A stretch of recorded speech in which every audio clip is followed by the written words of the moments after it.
So what is the story behind Steve Perry's classic hit, Oh Sherrie? And who the heck is Sherrie anyway? Let's take the Wayback Machine all the way back to 1984 and discover the story behind the lead singer of Journey and the lovely lady who it would seem inspired him to write his breakout hit. Okay, to get things rolling, let's state this. By 1984, Journey was the band.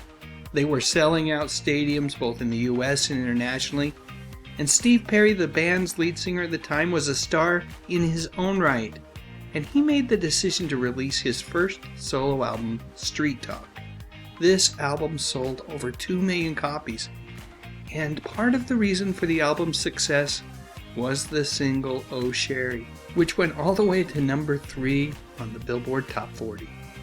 And the video, which was on steady rotation on MTV and then VH1, hammered home the message about a real-life romance. You see, way back when they were making this video, Steve asked his camera-shy girlfriend, Sherrie Swafford, to be in the video with him, and she reluctantly agreed. And for those of us who are fans of both Journey and Steve Perry, this video would seem to serve as a time capsule to their romance, and an era that, at least from the outside looking in, seemed a bit simpler.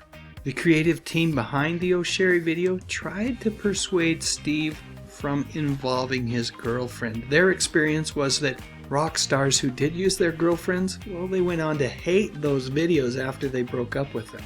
But even those fellers changed their minds after they saw the chemistry between Steve and Sherrie and how strong it was and just how so darn nice the two of them came across to each other. At the time, at least, this seemed like it was a relationship that was going to last.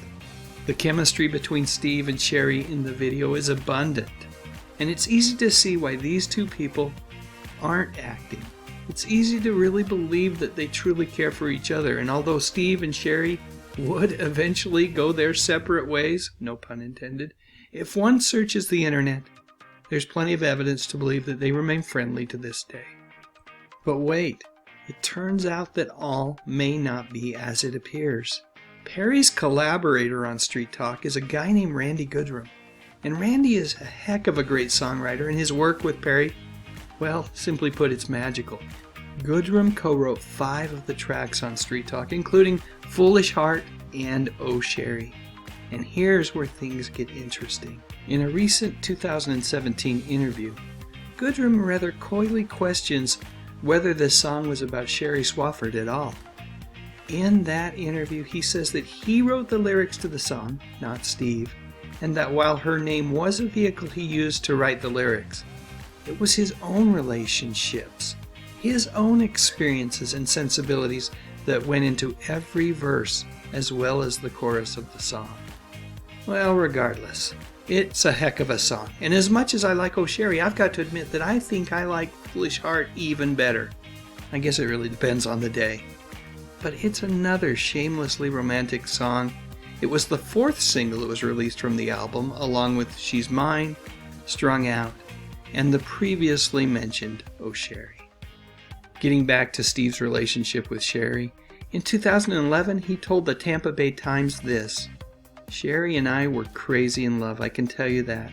And it was a very tough time because the band was peaking, and if any woman out there thinks that it would be really exciting to be the girlfriend of somebody in a band like Journey, and that it would be all peaches and cream, well, the truth is that it's hard to navigate a relationship when you're in the midst of such a ride. So there you go. Maybe it wasn't easy for Sherrie, and I'm sure it wasn't easy for Steve either. And I've got to say, regardless of what Randy Goodrum says now, I prefer to think of this song as a musical love letter to Sherrie. Who cares about the little details like who actually wrote the lyrics? After all, it was Steve singing it. Alright, now it's your turn. Please share your thoughts in the comments section. And while you're at it, if you enjoyed this video, I would appreciate a thumbs up. And I would be absolutely honored if you would consider subscribing to this channel. I talk about music, mostly from the 50s, 60s, 70s, and 80s. You know, the good stuff. But most importantly, and as always, thank you so much for watching.